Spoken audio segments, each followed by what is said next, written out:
great guy. I want to just congratulate Howard and Allison and Kyle, Brandon, Casey, Ryan, and your entire family. Wonderful family, beautiful family. Howard's one of the most experienced and talented business leaders of our time. Done an amazing job on Wall Street and far beyond. But more importantly, he's a patriot who loves our country and has shown tremendous courage and strength throughout his career. Howard began at the famed Cantor Fitzgerald in 1983, and by the age of 29, he rose to become the president and CEO and one of the hottest firms on Wall Street. Much like myself, Howard should not be here today. On September 11th, 2001, Howard's company was at its absolute height, doing unbelievable, dominating Wall Street and stocks and bonds and trading from its headquarters on the 101st to the 105th floor. He had the top 3 or 4 floors of the World Trade Center, the North Tower of the World Trade Center. And every day Howard got up and went to work early. He'd always go in and he'd go to work early, and he'd be there 6 o'clock in the morning. And as you know, the hit was around 8:45 or something like that. So he would have been there on almost any day other than this, because his wife was very angry at him because he wouldn't deliver his child to school. She said, "You never take..." Who is the child? Let me see, where's the child? Lou, you saved your father's life. You saved your father's life, huh? Should hold that against. You're going to leave him more than the other kids, right? Well, so he took, what is your first name? Kyle. He took Kyle. Kyle, congratulations. Nice job. But he took Kyle that one day to school. After years, he finally said, okay, I'll do it.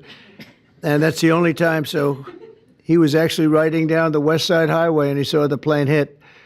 And it's an amazing, and the rest is history. And your brother was in there too, I think, right? Yeah. And it was just it's a big story. And every single Cantor Fitzgerald employee who was at work that day lost their lives, which was almost 100% of the company. And Howard lost more than 650 friends because they were all friends. They had a really well-unified, just highly respected company, a lot of talent in that company. But the employees, loved ones, including his brother and best friend, and most people would have been defeated. They would have probably gone on to not too much. But Howard rebuilt the company step by step, and as he did it, he gave a tremendous amount of the profits and other things to the families of his colleagues who were killed in the World Trade Center on that horrible day. And it showed something about Howard that's really incredible, his resilience. It's very few people could have even thought of doing it, but his resilience and tenacity have earned him the respect and admiration of everyone in the financial world. But more importantly, Howard understands from personal experience why we put America first, because we love our families, we love our fellow citizens, and we love our country so much. And he really loves his country, and I wouldn't have done it if I didn't think so. And he's got so many friends in New York and Wall Street and elsewhere. And he has he's a relationship person, and they're always the best. And he's the best at it. As Secretary of Commerce, Howard will work tirelessly to protect our workers and our wealth and grow our economy into the strongest in the history of the world. You know, when he rebuilt the company, it actually became much bigger and much stronger than the original company, which is almost impossible to do. It became hotter than even the original Cantor Fitzgerald. But he's going to be unmatched as an emissary working to get jobs and investments. And his favorite word, and I'm going to move him down to fourth favorite word. First is family, love, God. Not necessarily in that order, by the way. I think let's put God first. All right? We'll put God first. You know why? Because we don't want to take any chances. No. That's why. But I did that once. I said I put tariff is my favorite word. Well, and the fake news went out and they really got me, I'll tell you. They said, what about God, family, relationship, a couple of words. And I said, you're right. And so I made it now my fourth favorite word. And Howard, I think, you'll go along with me, number 4, maybe even number 5 or 6. But he really understands something about business. And we have been called by so many companies. Yesterday we had Tim Cook of Apple in, who's going to invest hundreds of billions of dollars in the country because of what we're doing. And We have many, many companies, too many to even mention. They're coming roaring back into this country. And it'll take maybe a little time, but not that much time. You're going to see things that you've never seen before at a level that you've never seen before. And Howard's going to lead that charge, and he'll help oversee the tariff and trade agenda along with many other things. We'll soon impose reciprocal tariffs because that means they charge us, we charge them. It's very simple. Whatever a company or a country such as, let's say, India or China or any of them, whatever they charge, we want to be fair. So reciprocal meaning they charge us, we charge them. We haven't done that. We've never done that. We were getting ready to do it until COVID hit. We had the greatest economy in the history of the world, and we were just getting started. But the tariffing is going to be very interesting. Howard's going to be in charge of it, and I think you're going to see jobs and money flowing into the country like never has been seen before as we reduce inflation, unleash energy, bring down costs, bring back manufacturing, and lead the world in innovation. Families will flourish and opportunities will skyrocket. We will skyrocket like people haven't seen. It's going to be a really big thing, and I wouldn't feel the same confidence if I didn't have this man on my left. And even though he spent a little bit of his time in life as a Democrat from New York, I'm okay with it because I knew him during his Democrat days, and that's okay. But I just want to say that he is going to help very strongly make America wealthy again, make America great again, and there's nobody that can do the job better. So, Mr. Secretary of Commerce, I just welcome you aboard. There's nothing you can do so big as this. There is no deal you can do that's bigger. Every deal. That's why you can never go back into business because it seems like small potatoes, no matter how big it is, including even Cantor Fitzgerald. It's all small potatoes compared to what we're doing now. So it's a great honor to have you and your family aboard. Thank you very much. And thank you very much in particular. Thank you very much. Thank you.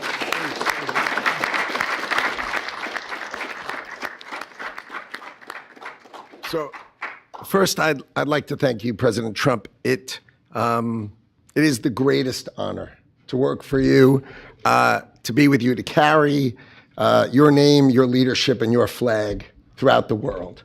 The press has no idea who the gentleman to my left is. They portray him in all sorts of ways, but I know him as the smartest, most thoughtful, and most intuitive person I've ever met.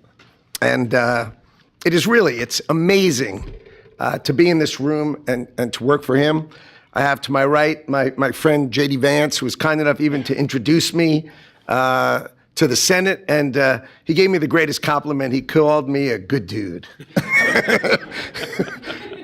So I have really the most wonderful family. I have my wife, Allison. We've been married for 30 years.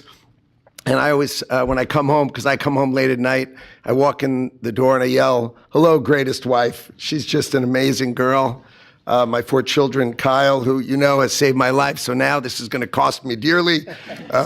My son, Brandon, my daughter, Casey, my son, Ryan, and my sister, Edie, my 2 brothers-in-law, Gary and Rick, my sister-in-law, Abby. I mean, this is as beautiful a day as you could have. The opportunity that the Trump administration is going to bring to America is so extraordinary. You know, people think the golden age is a statement. It's like saying MAGA, make America great again. This is the greatest country on earth. It is such a great country that we can take care of our citizens and give them their Social Security. We can take care of everyone and give them their Medicaid. But we're going to get rid of so much waste, fraud, and abuse. We're not going to hurt anybody, but we're going to get rid of it. And then we are going to grow this economy in a way that people have never seen. And under the Trump administration, my goal, and I'm happy to wear it on my shoulders, is we are going to balance the budget of the United States of America because Donald Trump understands global business. It's the first time you put in that chair the greatest businessman in the United States of America. And I just, for one, I have to tell you, I cannot be more proud to serve my great friend and the greatest president in America, Donald J. Trump.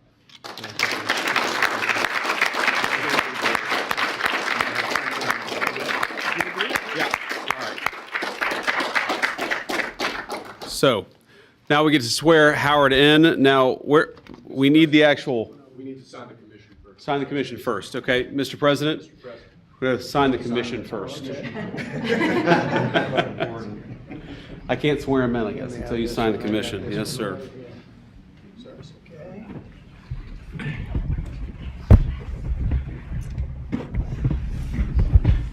You ready? You sure? It's the last time. You can change your mind until. I get to work for you right here. It's Now better too than late. this. This room has never looked so beautiful. It does, doesn't it? How do you like the new look? Now, the desk is a different desk. It's one of 7, but the Resolute desk is being renovated and refurbished after many, many years of service. It'll be back in 4 weeks, in case anybody missed it, which a lot of people do.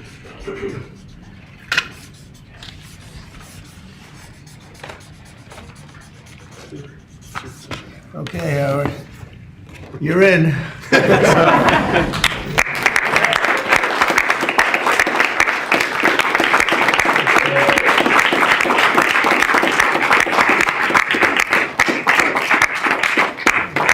All right, now Howard, come next to your beautiful wife and your beautiful family here. Put your hand on the Bible, raise your right hand, and repeat after me. I, Howard Lutnick, I, Howard Lutnick, do solemnly swear do solemnly swear that I will support and defend the Constitution of the United States that I will support and defend the Constitution of the United States against all enemies, foreign and domestic, against all enemies, foreign and domestic, that I will bear true faith and allegiance to the same, and I will bear truth, faith, and allegiance to the same.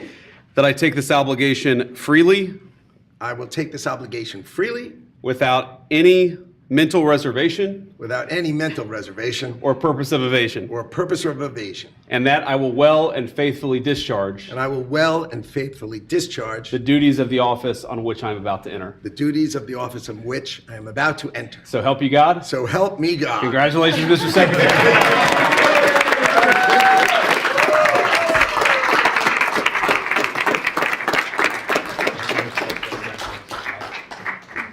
Thank you very much. Mr. President, there are reports that you were considering merging the United States Postal Service with the Commerce Department. Can you elaborate on if this is something you're Well, considering? we want to have a post office that works well and doesn't lose massive amounts of money. And we're thinking about doing that, and it'll be a form of a merger, but it'll remain the Postal Service, and I think it'll operate a lot better than it has been over the years. It's been just a tremendous loser for this country. Tremendous amounts of money are being lost, and we think we can do something that'll be very good and keep it a very similar way, but whether it's a merger or just using some of the very talented people that we have elsewhere so it doesn't lose so much. It's losing a tremendous amount of money. Mr. President, Some members of Congress in red districts are facing pushback from voters in town halls. We know that Americans voted for you on the immigration and the economy, but these voters say they're angry and frustrated by these firings, they don't like the work of Elon Musk and these other actions. What do you say to them? Who do you work for? I work for ABC News, sir. Who? ABC News. No wonder. Let me just tell you that I have today the highest poll numbers I've ever had. I have today the highest poll numbers of any Republican president ever. We haven't even checked the Democrats, but that's what I was just told. And they like the job that we're doing. They like the job that Elon's doing. He's doing something that a lot of people wouldn't have the courage to do. We want to streamline our country. We want to streamline, because you know why? Because we want our country to survive and thrive. And we're finding billions and billions of dollars of waste, fraud, and abuse. Billions, and I mean numbers like you wouldn't believe, and we haven't even started yet. So it's actually just the opposite. We've polled it, and people are thrilled. They can't even believe it's happening. And it won't affect many people. It'll only affect the people that get caught stealing. The waste, fraud, and abuse is at a level like nobody's ever seen. It's been going on for years. And all you have to do is look at the Social Security rolls, look at some of the things, look at where the money is going. The Attorney General's looking into something, environmental protection, $20 billion. And it's out and out fraud. So I think the people are very happy. Yes, please. Mr. President, I want to ask you about this week, the Secretary spent 4 hours with the European Union trade representative. The European Union has signaled that they would lower tariffs and do a trade deal with the United Yeah, States. the European Union wants to come back. They've treated us very badly, and the European Union wants to lower their tariffs because of the fact we were paying a fortune of tariffs. We couldn't sell a car there. We couldn't sell our farm products there. They wouldn't take anything. Now all of a sudden they're being very nice, and that's going to happen with a lot of others too. The European Union is wanting to lower its barriers at very low levels. They want to now bring their car number, which was extremely high, down to 2.5%, which is the same thing that we charge. That's reciprocal. See, that's what is happening, reciprocal. And I think it's a big start in the right direction with the European Union. Mr. Yeah. President, there are reports You called President Zelensky of Ukraine a dictator. Do you think that President Putin of Russia is also a dictator? I think that President Putin and President Zelensky are going to have to get together because you know what? We want to stop killing millions of people. You have young soldiers being killed. If you saw the pictures that I saw of the battlefield from satellite, you've never seen any pictures like that. Soldiers are being killed by the thousands a week, thousands of soldiers a week. As we speak, they're being killed. That's why I want to see a ceasefire and I want to get the deal done. I think we have a chance to get the deal done. I had to make sure that Russia wanted to do it. It's a war that would have never happened if I was president, but it did happen. So I got stuck with it, and I want to stop people from being killed. You know, it doesn't affect the United States very much. It's on the other side of the ocean. It does affect Europe, and we've put in 3 times more money. We're in for 300 billion. They're in for 100 billion. And you know, Europe is also doing it in the form of a loan. Biden just gave them money. There was no loan. There was no security. There was no anything. So we're going to either sign a deal or there's going to be a lot of problems with them. So we're going to sign a deal to get security because we have to do that. We're spending our treasure.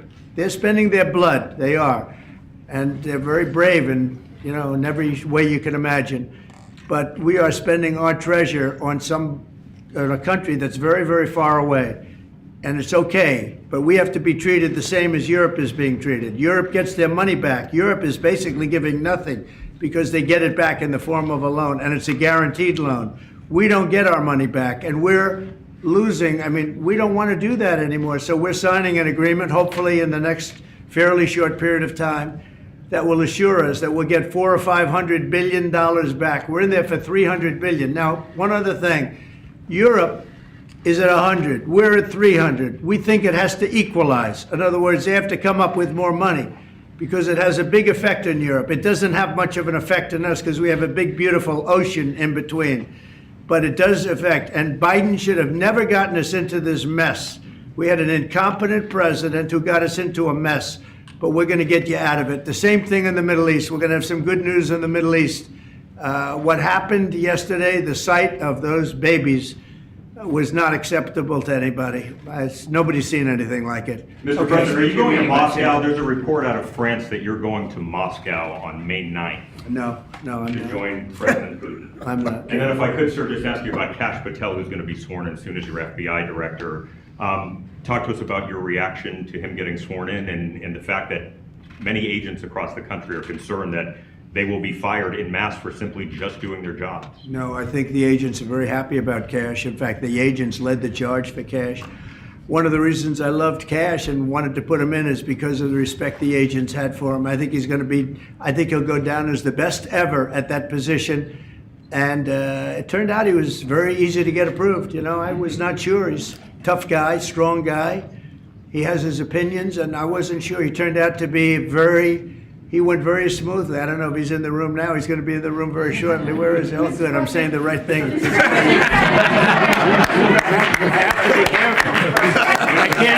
can't speak too badly about him. I better be careful. Now, you know what? I will say this about Kash, and Howard understands this. One of the reasons that I wanted him is because the agents love this guy, and they respect this guy, and this is what they wanted. And even somebody like Trey Gowdy, who's a very good guy, but known as somewhat of a moderate person, he came out with a statement that was so incredible. He said, Kash is an incredible person. People don't realize it. When he said that, there was no doubt left. It was really a big statement made by somebody that's respected and on the moderate side.